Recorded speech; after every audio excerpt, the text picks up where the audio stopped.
നമ്മുടെ വിശ്വാസത്തെ ചോദ്യം ചെയ്യുന്ന നിലവാരത്തിലുള്ള പരീക്ഷകളും നമുക്ക് നേരിടേണ്ടി വരും. ഇരുൾ അടഞ്ഞ വഴികളിൽ തിരുനാളമാകുവാൻ ഇന്നത്തെ ചിന്ത.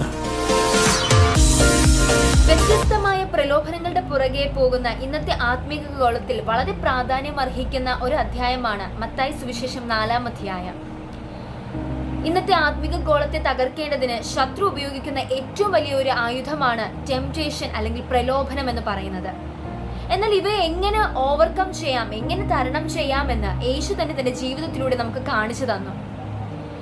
യേശുവിന് നേരെ വന്ന പരീക്ഷണങ്ങളും അവയെ താൻ മറികടന്നത് എങ്ങനെയാണെന്നും പത്രോസ്, അന്ത്രയോസ്, സെബദി പുത്രന്മാരുടെ തിരഞ്ഞെടുപ്പും യേശുവിന്റെ പരസ്യ ശുശ്രൂഷയുടെ പ്രാരംഭ സമയവും ഒക്കെയാണ് ഈ ഒരു അധ്യായത്തിന്റെ ഉള്ളടക്കം എന്ന് പറയുന്നത്. 40 ദിവസത്തെ ഉപവാസത്തിനൊടുവിൽ പിശാചിനാൽ പരീക്ഷിക്കപ്പെടേണ്ടതിന് ആത്മാവ് യേശുവിനെ മരുഭൂമിയിലേക്ക് നടത്തിയതായി 4-ാം അധ്യായത്തിന്റെ പ്രാരംഭ വചനങ്ങൾ വായിക്കുമ്പോൾ നമുക്ക് കാണാം. അവിടെ യേശുവിനെ പരീക്ഷിക്കേണ്ടതിന് സാത്താൻ ഉപയോഗിച്ച ആയുധമാണ് ടെംപ്റ്റേഷൻ. 3 പ്രാവശ്യമാണ് സാത്താൻ യേശുവിനെ പരീക്ഷിച്ചത്. നമുക്കറിയാം, ഉപവാസം കഴിഞ്ഞു വരുന്ന ഒരു വ്യക്തിക്ക് സ്വാഭാവികമായും വിശക്കും, ആഹാരം കഴിക്കുവാനുള്ള ഒരു ആഗ്രഹമുണ്ടാകും. യേശുവിനും 40 രാവും 40 പകലും ഉപവസിച്ച ശേഷം വിശന്നതായി ഇവിടെ രേഖപ്പെടുത്തിയിരിക്കുകയാണ്. ആ സമയത്ത് യേശുവിന് എന്താണോ ആവശ്യമായിരുന്നത് ആ ഒരു സാഹചര്യം മുതലെടുത്ത് അല്ലെങ്കിൽ ആ ഒരു സാഹചര്യം ഉപയോഗിച്ചാണ് സാത്താൻ ഒന്നാമതായി യേശുവിനെ പരീക്ഷിച്ചത്. അതുകൊണ്ടാണ് സാത്താൻ യേശുവിനോട് പറഞ്ഞത് കല്ല് അപ്പമായി തീരുവാൻ കൽപ്പിക്ക എന്ന്. രണ്ടാമതായി ദേവാലയത്തിന്റെ അഗ്രത്തിന്മേൽ കൊണ്ടു നിർത്തിയിട്ട് തന്റെ ശക്തി തെളിയിക്കേണ്ടതിന് അല്ലെങ്കിൽ പിതാവായ ദൈവത്തോട് ഉള്ള തന്റെ വിശ്വാസത്തെ ചോദ്യം ചെയ്യുന്ന നിലവാരത്തിൽ താഴേക്ക് ചാടുക എന്ന് പറഞ്ഞു. അതിനൊടുവിൽ ഈ കാണുന്നതൊക്കെയും ലഭിക്കേണ്ടതിന് തന്നെ വീണ് നമസ്കരിച്ചാൽ ഈ കാണുന്ന സകല സമ്പാദ്യങ്ങളും സൗഭാഗ്യങ്ങളും യേശുവിനെ കൊടുക്കാം എന്നും പരീക്ഷിച്ച് പിശാച് യേശുവിനോട് ചോദിച്ചു. എന്നാൽ ഈ പറയപ്പെട്ട പരീക്ഷകളിൽ ഒന്നും യേശു വീണു പോയില്ല. നമുക്ക് ഏറ്റവും ആവശ്യമായിരിക്കുന്നത് എന്താണോ അത് മുതലെടുത്തായിരിക്കും ശത്രു പലപ്പോഴും നമ്മെ പരീക്ഷിക്കേണ്ടതിന് സമീപിക്കുക. ഇന്ന കാര്യങ്ങളൊക്കെ ചെയ്താൽ നിങ്ങൾക്ക് സമ്പത്ത് ഉണ്ടാകും, അല്ലെങ്കിൽ അനുഗ്രഹങ്ങൾ ഉണ്ടാകും, സകല സൗഭാഗ്യങ്ങളും ഉണ്ടാകും എന്ന് പറഞ്ഞും ശത്രു നമ്മെ സമീപിക്കാം. നമ്മുടെ വിശ്വാസത്തെ ചോദ്യം ചെയ്യുന്ന നിലവാരത്തിലുള്ള പരീക്ഷകളും നമുക്ക് നേരിടേണ്ടി വരും. എന്നാൽ അതിന്റെ ഒക്കെയും നടുവിൽ നാം ശ്രദ്ധിക്കേണ്ട കാര്യം ശത്രു കൊണ്ടുവരുന്ന പ്രലോഭനങ്ങളെ തിരിച്ചറിഞ്ഞ് അവയിൽ വീണു പോകാതിരിക്കുക എന്നതാണ്. പ്രലോഭനങ്ങളിലൂടെ തെറ്റുകളിലേക്കും പാപങ്ങളിലേക്കും നയിക്കപ്പെടുന്ന ഒരു കാഴ്ചയാണ് ഇന്നത്തെ ലോകത്തിൽ നാം കാണുവാനായി സാധിക്കുന്നത്.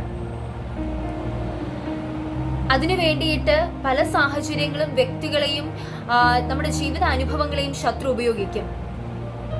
ഒരു കടഭാരത്തിലായിരിക്കുന്ന വ്യക്തിയോട് ഇന്ന തെറ്റായിട്ടുള്ള കാര്യങ്ങൾ ചെയ്തു കഴിഞ്ഞാൽ സമ്പത്തുണ്ടാകുമെന്ന് പറയുമ്പോൾ ആ വ്യക്തി സ്വാഭാവികമായും ആ പ്രലോഭനങ്ങളിൽ വീണ് തെറ്റുകളിലേക്ക് പോകുന്ന ഒരു കാഴ്ച ഇന്നത്തെ ലോകത്തെ നാം നോക്കുമ്പോൾ കാണാം.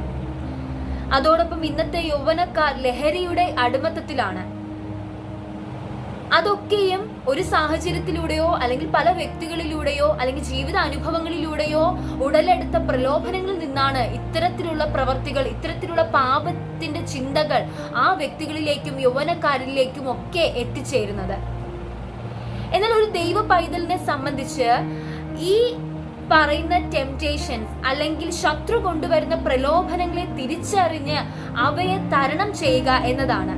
ഒരു ദൈവ പൈതൽ എന്ന് പറയുന്ന ഒരു വ്യക്തി പോലും പലപ്പോഴും ശത്രു കൊണ്ടുവരുന്ന പ്രലോഭനങ്ങളെ തിരിച്ചറിയാതെ അതിൽ വീണു പോകുന്ന സാഹചര്യങ്ങളാണ് ഇന്നത്തെ ആത്മീക ഗോളത്തിൽ കണ്ടുകൊണ്ടിരിക്കുന്നത്. അതുകൊണ്ടാണ് ലേഖന ഭാഗങ്ങൾ നാം വായിക്കുമ്പോൾ കാണുവാൻ കഴിയുന്നത്, പിശാചിന്റെ തന്ത്രങ്ങളെ നിങ്ങൾ അറിയാത്തവരല്ലല്ലോ.